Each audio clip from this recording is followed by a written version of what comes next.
Democrats argue the words mother and father are outdated and need to be replaced with more inclusive terms under state law. All that's needed now is Governor Kathy Hochul's signature. Good afternoon, beautiful people, and happy Friday. So thank you all for all the get well wishes. My back is feeling so much better. I'm not in excruciating pain, but I think what did it was the trampoline park. I seem to forget that I am getting old, and I think I can jump around with 8-year-old boys. Crazy. So let's talk about something which honestly sounds like satire, but apparently it is real.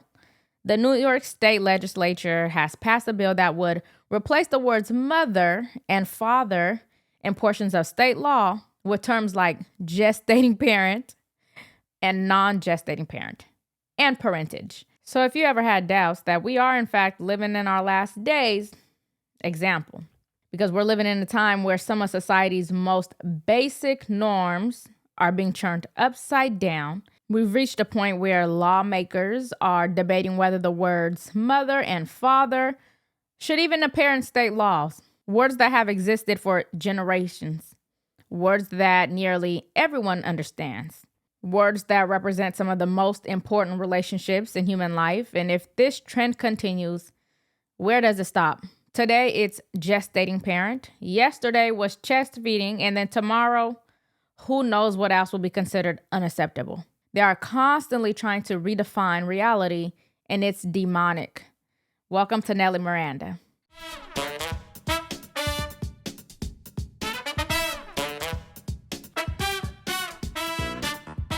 As always, please make sure you like, share, and subscribe to support the channel. Okay, so the legislation is now headed to Governor Kathy Hochul's desk. And according to supporters, the goal is to make family law more inclusive for situations involving surrogacy, same-sex couples, and other modern family arrangements. Democrats argue the words mother and father are outdated and need to be replaced with more inclusive terms under state law. All that's needed now is Governor Kathy Hochul's signature. So if Hochul approves, in New York's family court and in domestic and education law, a mother would be labeled as a gestating parent, a father as a non-gestating parent, and paternity proceedings to determine the child's father would be called parentage proceedings. The bill passed the state Senate this week and the state assembly back in March. Governor Hochul proudly calls herself New York's first mom governor. It's unclear if she'll support this change, though. I'm not familiar with what was introduced late last night, so I'll take a look at it. I have until the end of the year to review them and make a decision, so I won't be commenting on pending legislation. New York would join other states like Massachusetts, California, Connecticut, and Colorado to change the definition and wording of parents in their state laws. Democrats argue the bill is necessary to accommodate surrogacy cases and same-sex couples.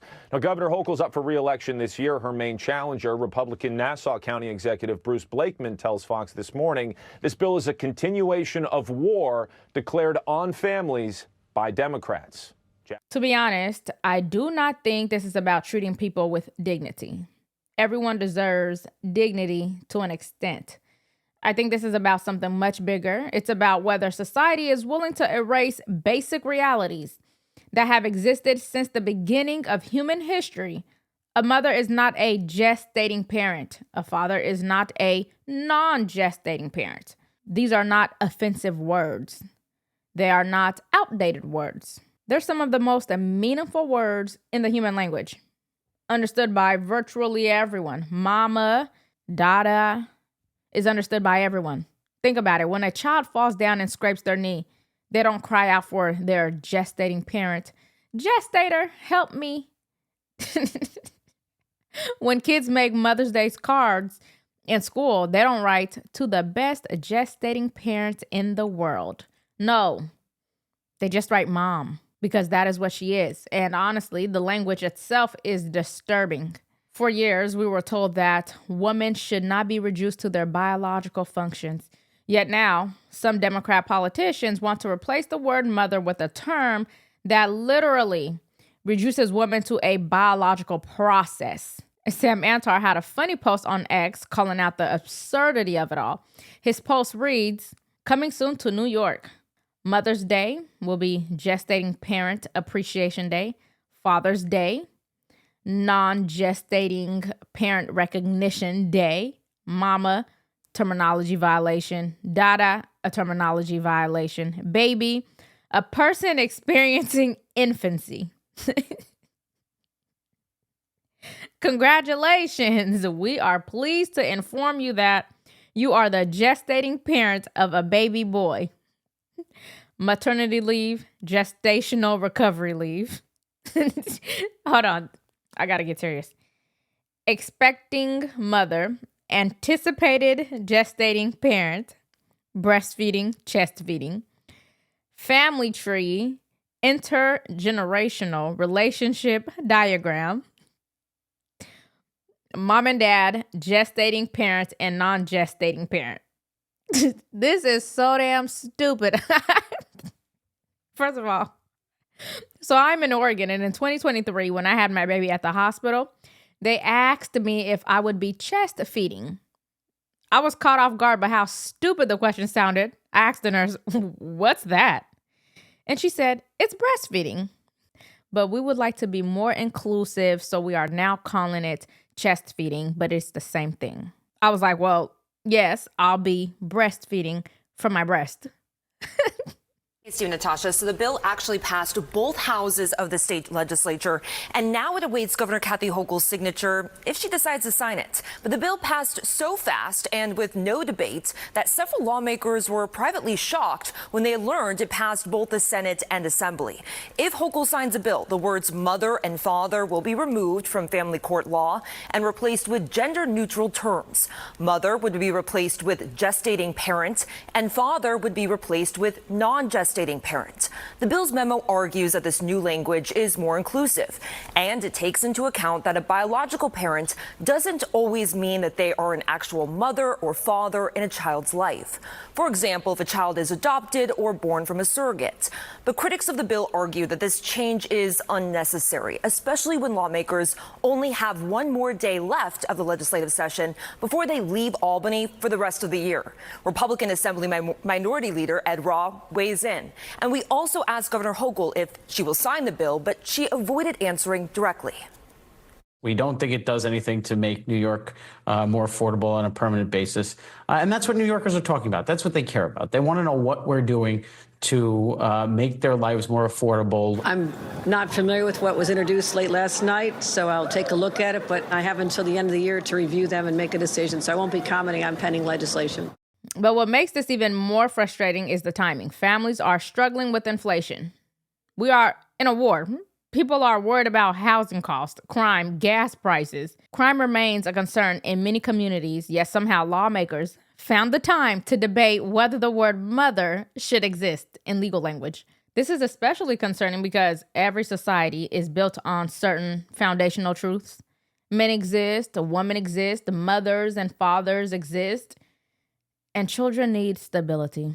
We cannot change the language which shapes our cultures, which eventually shapes our beliefs, just so we can conform to some trans person's delusions. You do not have to be religious to know that this is unnecessary and, quite frankly, demonic. Some words have meaning and worth preserving, because once you start replacing mothers and fathers with bureaucratic terms like gestating parent and non-gestating parent, first of all, who is saying all that? Nobody. But you're not making society more compassionate. You're actually making society colder, more clinical, and more detached from reality. But do you think that Kathy Hochul will sign off on this legislation? Because earlier today, she posted this. Mothers are losing their children.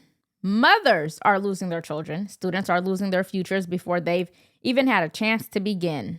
We've taken nation-leading action to combat gun violence and hold dangerous criminals accountable, but our work is far from over. I think that if she was on board, don't you think that she would say, gestational parents are losing their children? It sounds so stupid. But in other news, it is Pride Month, and they are running loose. Literally, this month is disturbing in so many different ways. Why do we not have a heterosexual Pride Month or nuclear family month? Those seem worth celebrating. But in the Rainbow Month, everything goes. Grown men in costumes twerking in front of children.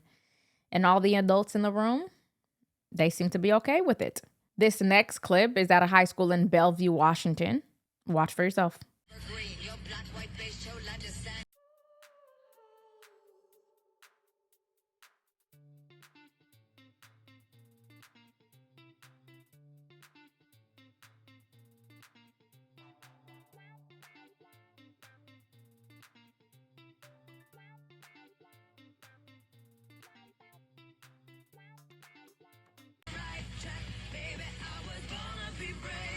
Disgusting. But in this article by OPB titled, "Some Republican Governors Are Rebranding Pride Month Conservative Alternatives," it says, June is widely recognized as Pride Month, but a handful of Republican governors have bestowed alternative titles that both supporters and opponents view as counter-programming. Without directly saying the idea was to replace Pride, the governors of Indiana and Tennessee rebranded June as Nuclear Family Month to celebrate units made up of one husband, one wife, and any biological, adopted, or fostered children. In Alabama, it's Strong Families Month. Governor Kay Ivey's proclamation says fathers are the head of the household, and homes led by a father and mother provide children with the structure and discipline necessary to succeed throughout life. The governors of Utah and Arkansas deemed it Fidelity Month, which emphasizes fidelity to faith, country, and family.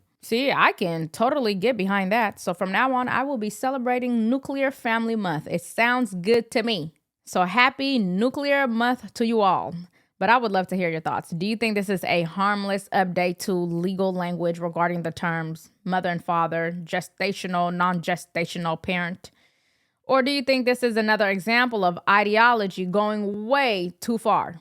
And what are your thoughts on celebrating Nuclear Family Month or Fidelity Month as a positive alternative to Pride Month?